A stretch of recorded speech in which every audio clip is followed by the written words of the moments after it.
Qala al-musannif rahimahullahu taala wa nafa'ana bihi wa bi 'ulumihi fid dharain. Al-haditsul khamis asyar, hadis ke-15. An Abi Hurairah radhiyallahu taala dari Abu Hurairah radhiyallahu taala an Rasulillah sallallahu alaihi wasallam qala, dari Rasulullah sallallahu alaihi wasallam beliau berkata, "Man kana yu'minu billahi wal yaumil akhir falyaqul khairan aw liyasmut. Wa man kana yu'minu billahi wal yaumil akhir falyukrim jarahu. Wa man kana yu'minu billahi wal yaumil akhir falyukrim dhaifah." Rawahul Bukhari wa Muslim. Ini hadis yang sangat agung setelah sebelumnya membahas hadis tentang beberapa adab yang baik, mulai dari meninggalkan yang tidak berguna, kemudian hadis tentang mencintai seorang muslim sebagaimana mencintai diri kita sendiri. Sekarang menginjak ke hadis ini, yakni bagaimana menata ucapan. Rasulullah memulai hadis ini dengan mengatakan, "Man kana yu'minu billahi wal yaumil akhir." Maksudnya Allahu a'lam, barang siapa yang beriman kepada Allah dan hari akhir. Maksudnya bukan menafikan keimanan, tetapi maksudnya menafikan kesempurnaan iman. Al-muradu bihi kamalul iman.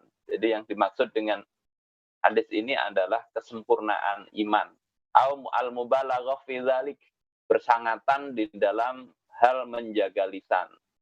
Sehingga dikaitkan dengan iman, seolah-olah kalau tidak menjaga itu dianggap tidak beriman. Bukan berarti kafir, tapi imannya tidak sempurna.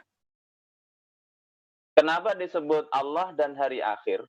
Li'annahu la laila ba'dahu. Disebut hari akhir karena pada hari itu tidak ada lagi malam. Wala yusamma yauman illa ma'aqibahu lail.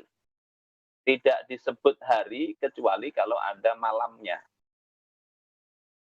Terus Rasul kaitkan dengan falyaqul khairan aw liyasmut. Kalau beriman pada Allah dan hari akhir, maka hendaklah dia mengatakan perkataan yang baik atau diam. Perintah pertama itu sebetulnya berkata yang baik. Kalau tidak bisa berkata baik, maka diam itu lebih baik. Bukan menyuruh diam dulu, tidak. Karena ada kondisi yang kita ini diam itu tercela. Rasulullah Shallallahu Alaihi Wasallam mengatakan, la yahkir ahadukum nafsahu. Janganlah seorang dari kalian itu menghinakan dirinya. Qalu ya Rasulullah kaifa yahkiru ahaduna nafsahu. Maka mereka berkata, wahai Rasulullah, bagaimana salah satu dari kami kok bisa menghinakan dirinya? Qala yara amran lillahi alaihi fihi maqal. Dia melihat suatu perkara yang harusnya karena Allah dia harus berkata di situ. Tsumma la yaqulu fihi. Kemudian dia tidak berkata-kata di situ. Jadi ada perkara yang harusnya dia ngomong tapi dia justru diam saja. Ini tidak boleh seperti ini. Fayaqulullahu azza wa jalla lahu yaumal qiyamah. Maka nanti pada hari kiamat Allah azza wa jalla akan berkata kepadanya, ma mana'aka an taqula fi kaza wa kaza.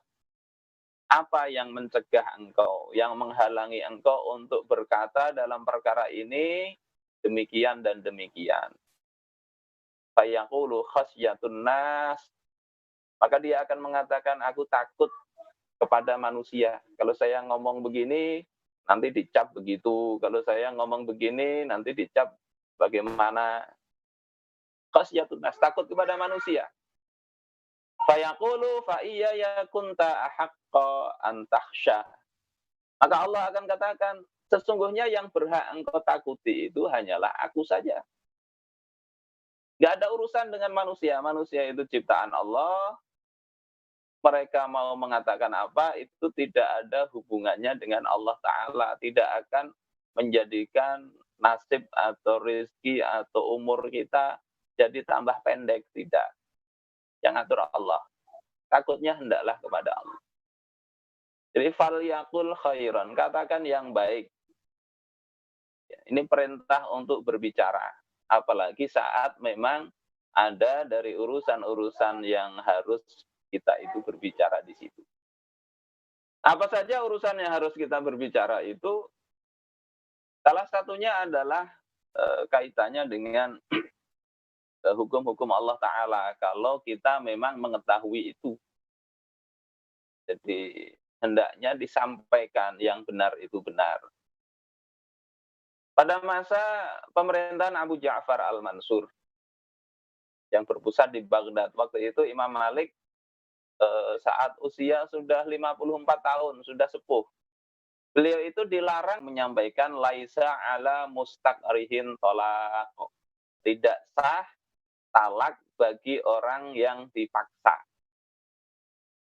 Tetapi apa? Amanah ilmu, amanah ilmiah, maka beliau tetap menyampaikan itu. Asal muasal larangan ini adalah karena riwayat ini dijadikan alasan bagi orang untuk tidak taat kepada Abu Ja'far.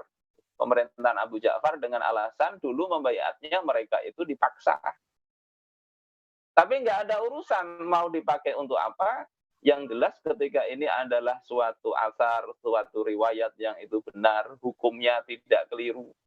Bahwasanya orang yang dipaksa itu memang tidak sah tolaknya, maka beliau tetap sampaikan. Dan resikonya memang beliau akhirnya ya, dipanggil oleh wali kota Madinah waktu itu, yakni Ja'far bin Sulaiman. Beliau diseret sampai persendian bahunya itu terlepas. Jadi tangannya itu sampai, kalau bahasa kita, keseleo. Lepas persendiannya. Jadi perintah pertama dalam hadis ini, falyaqul khairan. Hendaklah berkata yang baik, yang benar, yang sadid, yang lurus. Auliyasmut. Yang kedua, kalau tidak berani berkata benar atau ada halangan, ada uzur, maka hendaklah diam. Wa haqiqatus sham as-sukutu ma'al qudrati 'ala nutqi. Hakikat diam itu adalah ketika memang dia itu mampu untuk berbicara. Jadi yang dipuji di sini, diam yang bagus itu diam saat sebetulnya dia itu mampu berbicara, mampu menjawab. Kalau memang nggak mampu berbicara, nggak mampu menjawab, itu bukan sesuatu yang dipuji. Orang yang bisu misalnya tidak terpuji gara-gara diam, karena memang dia tidak mampu berbicara. Dan diam ini juga sebuah akhlak yang baik. Diam dari perdebatan misalnya. Atau ketika ada orang yang memang kalau dijelaskan itu tidak akan paham-paham, maka hendaklah dia diam. Kalau di dalam Al-Quran, wa idza khatabahumul jahiluna qalu salama. Kalau orang-orang jahil menyeru mereka, mengejek mereka, maka mereka mengatakan salama. Perkataan yang mengandung keselamatan. Tidak usah diladeni. Jadi diam di sini, diam yang terpuji. Terkait dengan memelihara lisan ini, ada sebuah hadis yang lain yang Rasulullah Shallallahu Alaihi Wasallam mengatakan, Innar rajula la yatakallamu bil kalimah. Sungguhnya seseorang bisa mengatakan satu kata. Yang kalau hadis kemarin kita bahas bisyadri kalimah, dengan separuh kata saja. Min sakhatillah. Satu kata yang merupakan bagian dari kemurkaan Allah. Ma yulqilaha bila yahwi biha finnari sab'ina kharifan. Yang dengan kata itu dia akan dilemparkan ke dalam api neraka sab'ina kharifan. 70 kharif. Ya 70 tahun. Setiap perkataan yang diucapkan manusia itu akan ada hitungannya. Ma yalfidzu min qaulin illa ladaihi raqibun atid. Tidaklah seseorang itu atau dia mengucapkan satu perkataan kecuali di sisinya ada raqib dan atid. Oleh sebab itu maka hendaknya berhati-hati kita ini berbicara. Bagaimana Imam Asy-Syafi'i ketika beliau ditanya, beliau diam.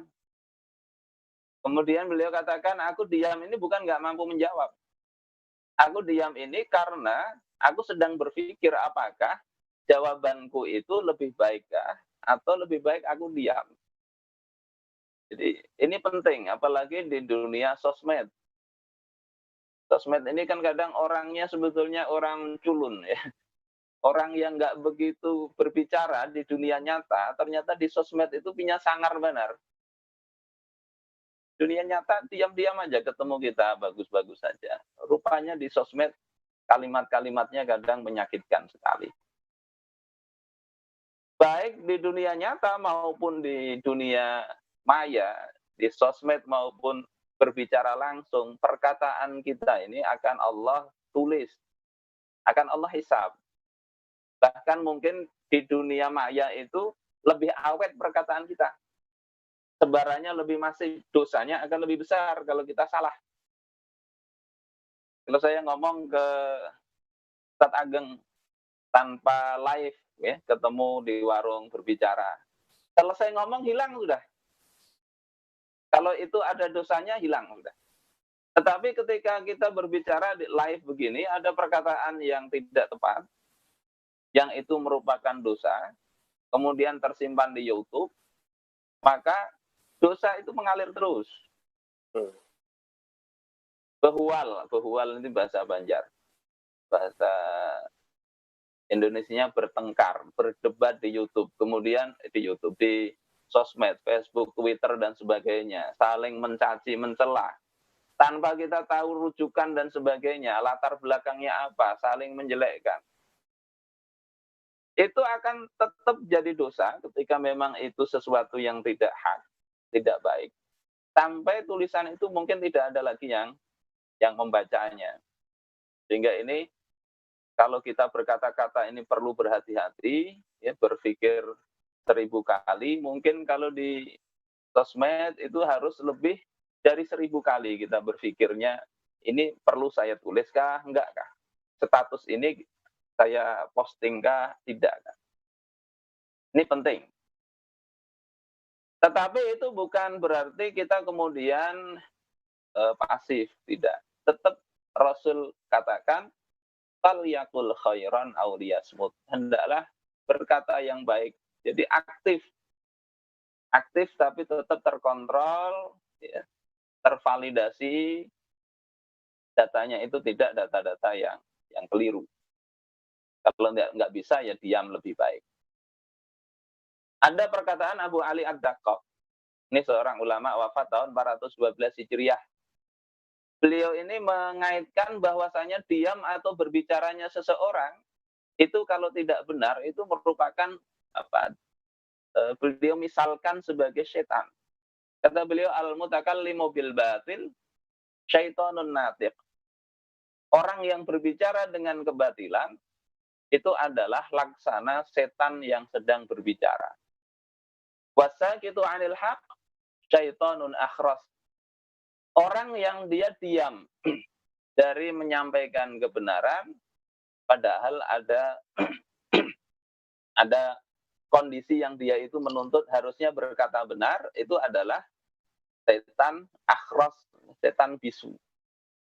Di hadis ini walaupun sederhana tapi cukup berat karena harus memilah dan memilih kita ini. Saatnya bicara yang benar, nggak boleh batil. Saat diam itu memang diam yang kondisinya memang menuntut kita untuk diam. Harus tepat mendudukkannya.